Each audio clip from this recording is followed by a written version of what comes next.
Unsure of your dream? Study abroad destination? Clear your doubts. Videsh Consult. Call 9676502888. Betting apps వల్ల అప్పనంగా కొంతమంది influencers కోట్ల రూపాయలు సంపాదిస్తూ ఉంటే మేము ఇష్టపడేటటువంటి వ్యక్తులు చెప్తున్న ఈ యాప్ల ద్వారా మేము కూడా సంపాదించుకోవచ్చేమో అనే ఆలోచనతో ఫాలోవర్స్ బెట్టింగ్ యాప్లకు దిగుతూ బెట్టింగ్లోనూ డబ్బులు పెడుతూ ఆస్తులు పోగొట్టుకుంటున్నటువంటి పరిస్థితులే కాదు, ప్రాణాలు పోగొట్టుకుంటున్న పరిస్థితులు కూడా మనం చాలా చూస్తూనే ఉన్నాం.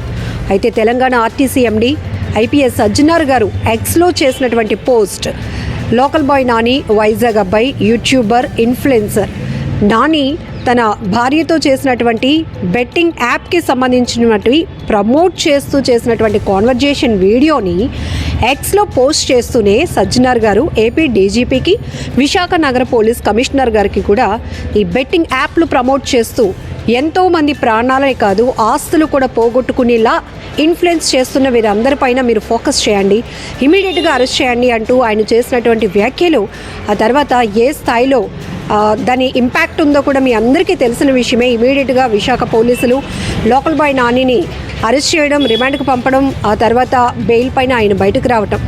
ఒక్క నానియే కాదు, ఇక్కడ మనం మాట్లాడుకోవాల్సింది మొదట ఒక సాధారణమైన వ్యక్తుల్లాగా ప్రజలకు ఉపయోగపడేటటువంటి వీడియోలు, ఇన్ఫర్మేషన్లు, ప్రజా సేవ చేస్తున్నామని బిల్డప్ ఇస్తూ వీడియోలు చేస్తూ ఆ తర్వాత ఎంతోమంది అభిమానుల్ని సంపాదించుకొని లక్షల్లో సబ్స్క్రైబర్స్ వచ్చినాక వాళ్ళు రిలీజ్ చేసిన ప్రతి వీడియోకి మిలియన్స్లో వ్యూస్ వచ్చే స్థాయికి ఎదిగాక వీళ్ళు చేస్తున్న పని చూస్తుంటే చెంప చెల్లుమనేలా ఒక్కొక్కరు సమాధానం చెప్తున్నారు.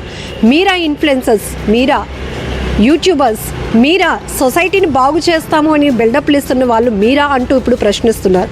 ఎస్, బెట్టింగ్ యాప్ల గురించి ఇప్పుడు ప్రతి ఒక్కరికి అవగాహన పెరిగింది, అవేర్నెస్ కూడా వస్తోంది. ఎవరు మన మంచి కోరి మాట్లాడుతున్నారు, ఎవరు మన బ్రతుకు ఛిద్రం చేసేలాగా వీడియోలు చేస్తున్నారు అంటూ ఇప్పుడు పూర్తి స్థాయిలో ప్రతి ఒక్కరూ కూడా ఒక విశ్లేషణ మొదలుపెట్టారు.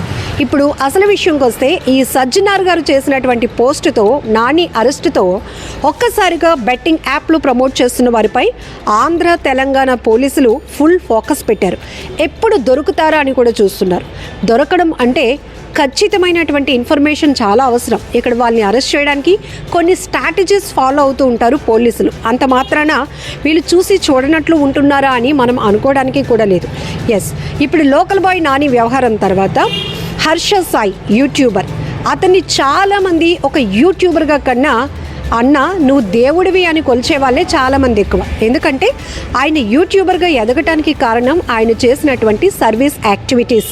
ఆయన ప్రతి కంటెంట్లో ఏదో ఒక కుటుంబం బాగుపడుతుంది, దానికి కారణం హర్ష సాయి.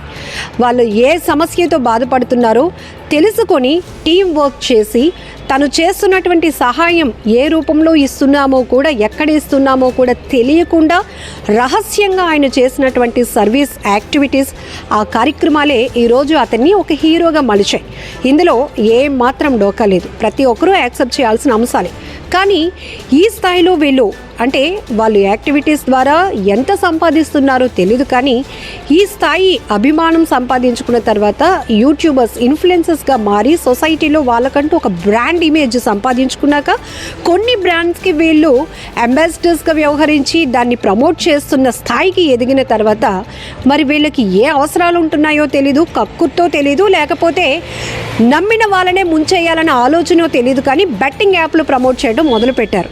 మీ అందరికీ తెలుసు హర్ష సాయి ప్రతి ఒక్క వీడియోలో ప్రతి ఒక్కరూ అతన్ని దేవుడిలాగా కొలిచారు. దేవుడిలా సాయపడుతున్నావన్నా నీకు మా అందరి బ్లెస్సింగ్స్ ఉంటాయి, ఇంకా నువ్వు మంచి కార్యక్రమాలు చేస్తూ ఉంటే మా అందరి అభిమానం మిమ్మల్ని మేము గుండెల్లో పెట్టుకుంటామన్న కామెంట్స్ కూడా చాలా కనబడుతూ ఉంటాయి.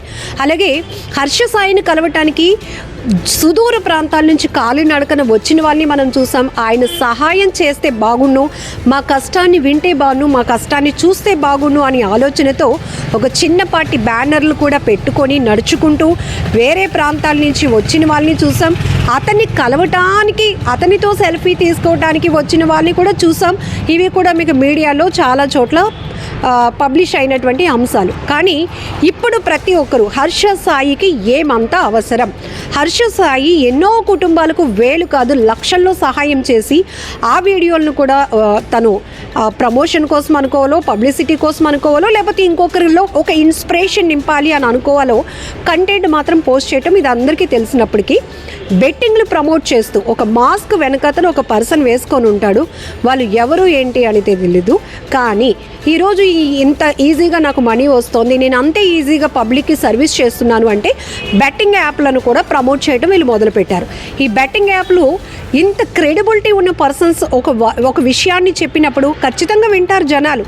ఓ, హర్ష సాయి లాంటి మంచి మనసున్న వ్యక్తి, ఎంతోమందికి సహాయం చేస్తున్న వ్యక్తి బెట్టింగ్ యాప్ ప్రమోట్ చేస్తున్నాడు అంటే ఖచ్చితంగా ఆయనలాగా మనం సంపాదించుకోవటానికి ఇది ఒక ప్లాట్ఫామ్ అయ్యి ఉండొచ్చేమో, ఇది ఒక మంచి స్కోప్ అవ్వచ్చేమో, మనం కూడా ఒకసారి బెట్టింగ్ ఆడుదామని అనుకుని వాళ్ళకి చేతగాడం కాదు, అసలు అది ఒక ప్రమాదం, అది ఒక వలయం, అదొక విషపూరితమైనటువంటి కల్చర్ అని తెలియక చాలామంది బెట్టింగ్ యాప్లు అందులో డబ్బులు పెట్టి కోట్ల రూపాయలు అప్పులు పాలైపోయి ఆఖరికి కుటుంబ సభ్యుల దగ్గర తల ఎత్తుకునే పరిస్థితి లేక కుటుంబ సభ్యుల్ని కట్టుకున్నటువంటి భార్యని పిల్లల్ని కూడా ఇక పోషించలేని పరిస్థితిలో ఆత్మహత్యలు చేసుకున్న వాళ్ళని కూడా మనం చూసాం.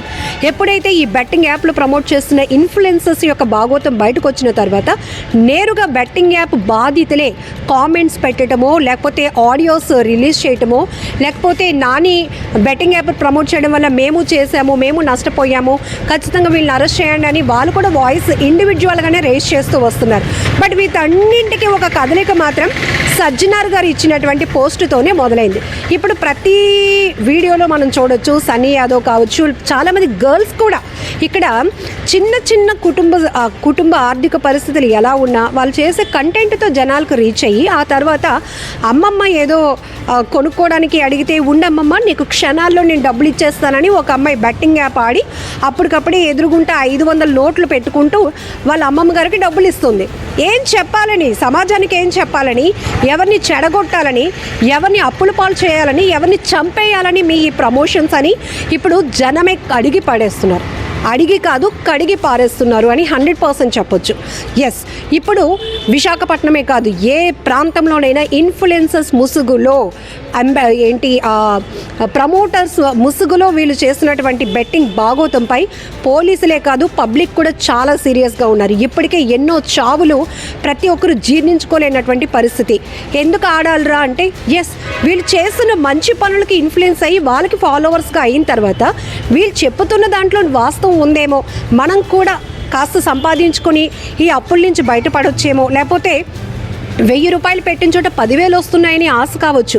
కానీ వీళ్ళు ఇన్ఫ్లుయెన్సర్స్కి ఒక బాధ్యత ఉంటుంది, సమాజంలో వాళ్ళకి చాలా రెస్పాన్సిబిలిటీ ఉంటుంది. వాళ్ళు ఏం మాట్లాడినా వాళ్ళు ప్రతి స్టెప్ కూడా ఫాలో అవ్వటానికి 100 మంది వెయిట్ చేస్తూ ఉన్నారు, వాళ్ళని ఫాలో అవుతున్నారు. సో బెట్టింగ్ యాప్లు మూర్ఖంగా ప్రవర్తించి అందులో డబ్బులు పెట్టి నష్టపోయే వాళ్ళని అయితే మనం మార్చలేం. కానీ ఇన్ఫ్లుయెన్సర్స్ గురించి ముందు మనం మాట్లాడుకుంటే కనుక వీళ్ళు చేస్తున్న పని ఏంటి. సో మీకు కూడా ఇలానే ఎవరినైనా అడగాలని, లేకపోతే మీరు కూడా బాధితులయ్యున్నా బెట్టింగ్ యాప్లు ప్రమోట్ చేస్తున్నటువంటి వారు ఎవరైనా కావచ్చు, వాళ్ళని ఏ రకంగా పనిష్ చేయాలని మీరు అనుకుంటున్నారో కామెంట్ బాక్స్లో మెన్షన్ చేయండి.